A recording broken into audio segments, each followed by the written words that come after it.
السلام عليكم ورحمة الله وبركاته. الفاتحة.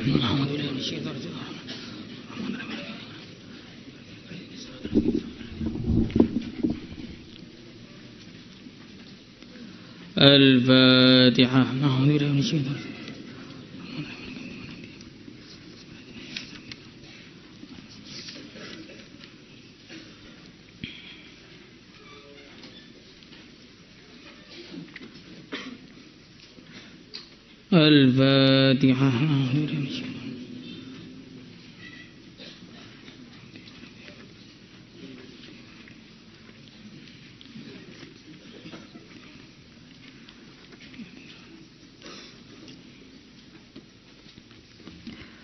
الفاتحة. الفاتحة.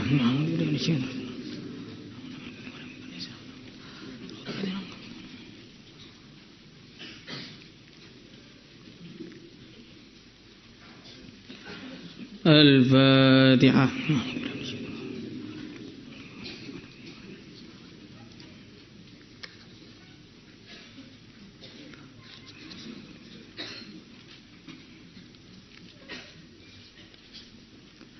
الفاتحة.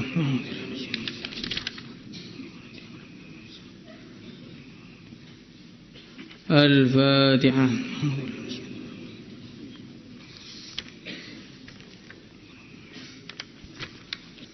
Hadis 1021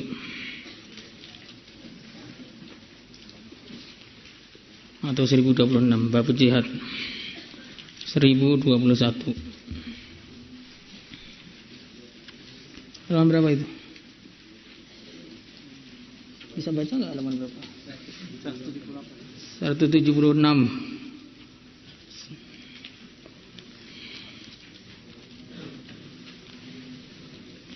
1021 176 halaman 176. Ani Nu'man bin Bashir.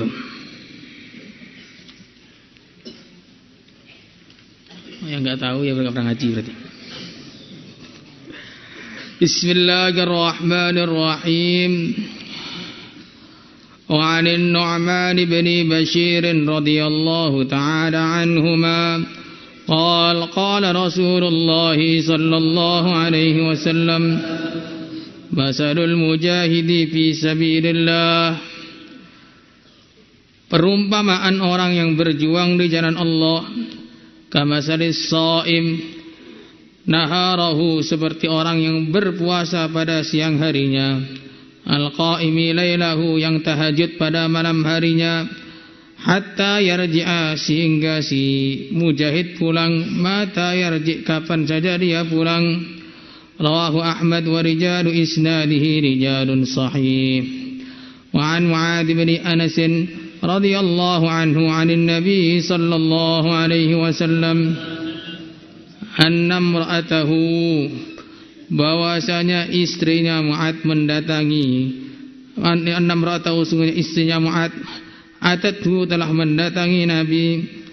Faqalat, maka istrinya mengatakan, ya Rasulullah sallallahu alaihi wasallam, intalaqa, telah berangkat, zauji, suamiku, ghazian, berjuang, wa kuntu, dan adanya aku, aqtadi, aku mengikuti, bi salatihi, dengan salatnya, idza shalla, ketika dia salat, wa fi'lihi, dan dengan perbuatan baiknya, kullihi, semuanya. Wa akhbirni, maka beritahukanlah kepada aku, bi amalin, dengan satu amal, yuballighuni, yang menyampaikan aku, amalu, amal perjuangan dia, hatta yarji'a, sehingga dia pulang. Qala laha, maka Nabi sallallahu alaihi wasallam bersabda kepada imra'ah, tastati'ina, apakah engkau mampu, angtakumi, untuk kamu salat malam, wala taqudi, dan tidak ada duduk semalam suntuk, watasumi, dan kamu puasa terus, wala tuftiri, dan kamu tidak berbuka, maksudnya puasa terus, Tidak ada hari-hari yang tidak ada puasanya. Wala tuftiri bukan tidak berbuka di sore hari, tapi wala tuftiri maksudnya tidak ada hari yang tidak puasa kecuali hari-hari yang diharamkan puasa. Wa tadhkurillaha ta'ala, dan engkau berzikir kepada Allah Ta'ala. Wa la tafturi, dan tidak ada malas dalam berzikir. Hatta yarji'a, sehingga dia kembali. Qalat, maka istrinya mengatakan, ma utiku hadza, aku tidak mampu untuk mengerjakan ini ya Rasulullah sallallahu alaihi wasallam. Qala, Nabi bersabda, walladzi nafsi biyadihi, demi zat yang jiwaku ada dalam kekuasaannya, lau tuktina, apa tulisannya? Tuwiktini, ini salah, ini cetakan sini. Lau tuwiktini, kalau engkau diberi kekuatan oleh Allah untuk mampu, lau tuwiktini, kalau engkau diberi oleh Allah kemampuan untuk mengerjakan itu, kalau engkau dikuatkan untuk mengerjakan itu, ma balagti al-usyura min amalihi, maka engkau tidak mencapai 1/10 dari amalan perjuangannya. Rawahu Ahmad min tariqi Risdin wa huwa thiqatun, wa hadisnya Risdin hasanun, adalah baik fir raqaiqi, di dalam perkara-perkara yang melembutkan hati, wal mutaba'at, dan sebagai penguat. Risdin ini hadisnya kuat khusus dalam fadilah dan hadis-hadis yang menguatkan, bukan hadis yang dijadikan hujjah. Al-usyur maknanya unsur jam'u asyrin, 1/10.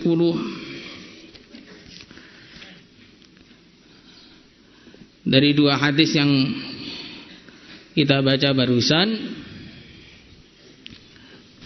kita mendapatkan macam-macam pelajaran.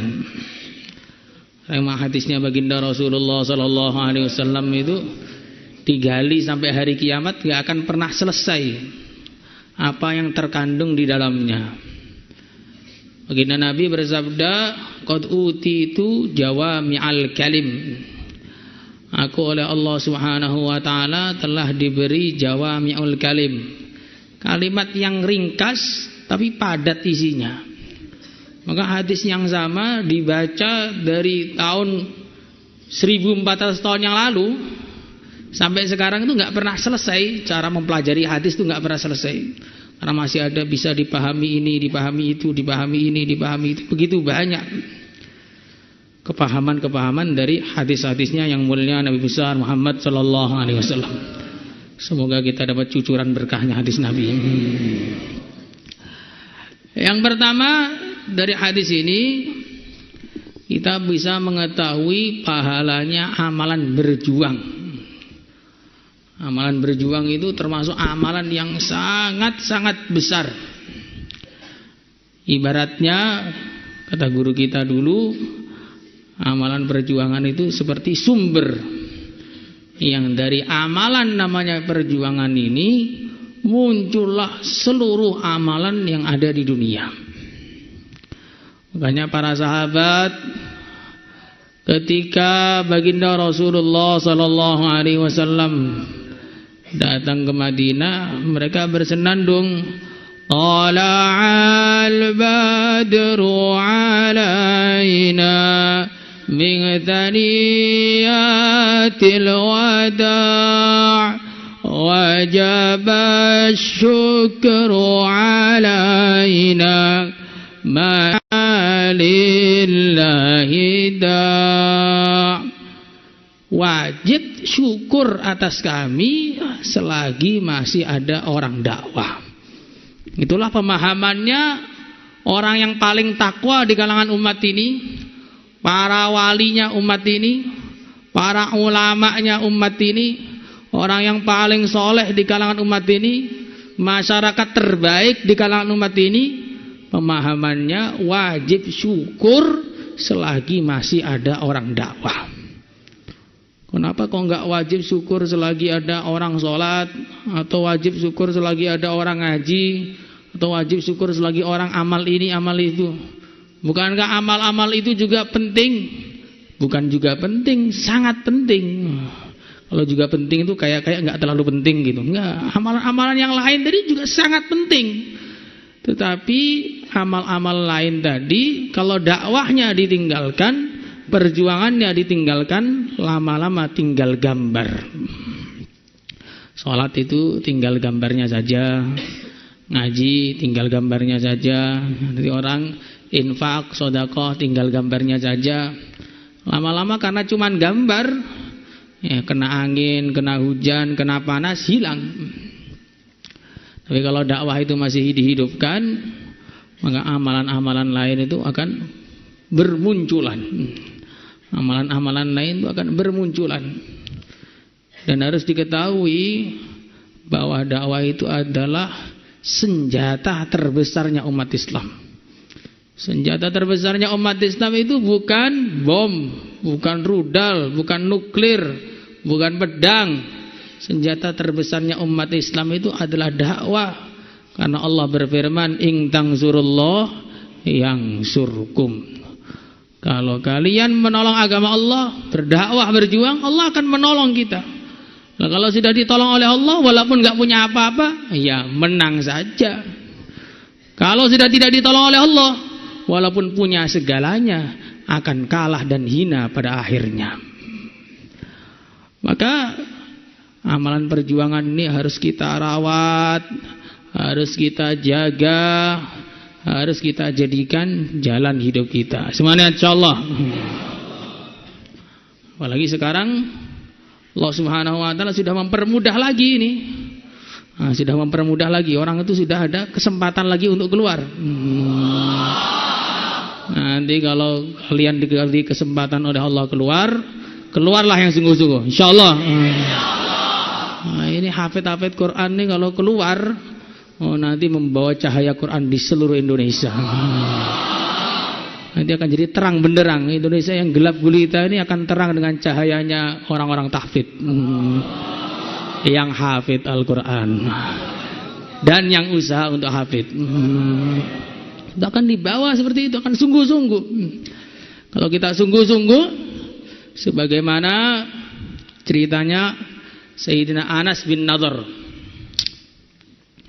Sayyidina Anas bin Nadhr itu beliau ketinggalan dalam perjuangan Badar.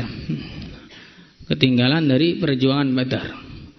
Maka beliau bersumpah kepada Allah Subhanahu wa taala, kalau seandainya Allah Subhanahu wa taala memberi kesempatan kepada saya untuk berjuang, maka akan saya tunjukkan kepada Allah kesungguhan saya dalam perjuangan. Maka akhirnya ketika diizinkan untuk berjuang di Uhud, beliau maju terdepan, sampai ketika teman-temannya lari ke belakang, beliau tambah maju ke depan. Ditanya, Anas mau kemana ini? Yang lain pada pulang kok maju terus? Saya sudah mencium bau surga di kaki gunung Uhud. Nah, itu namanya pejuang sejati.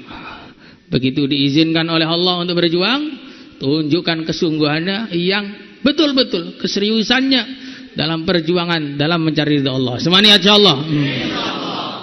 Ini kan belum waktunya, kok sudah semangat? Kalau belum waktunya sudah semangat, apalagi kalau sudah waktunya. Yang pertama, amalan perjuangan itu sangat penting. Karena itu adalah sumber daripada semua kebaikan.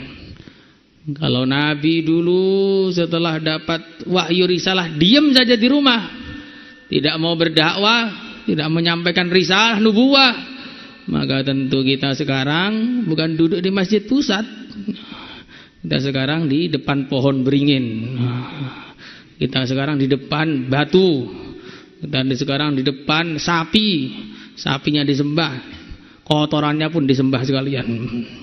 Jadi kita bisa duduk rapi di masjid, bawa Quran, ngaji, pakai jubah. Ini sebab dakwahnya Rasulullah SAW. Kalau dulu Nabi diam saja tidak mau dakwah, maka nanti ya kita seperti tadi, terjadi seperti binatang. Ini yang pertama. Kemudian yang kedua, kita melihat ini perempuannya sahabiyah itu punya cita-cita yang berbeda dengan kebanyakan perempuan zaman sekarang.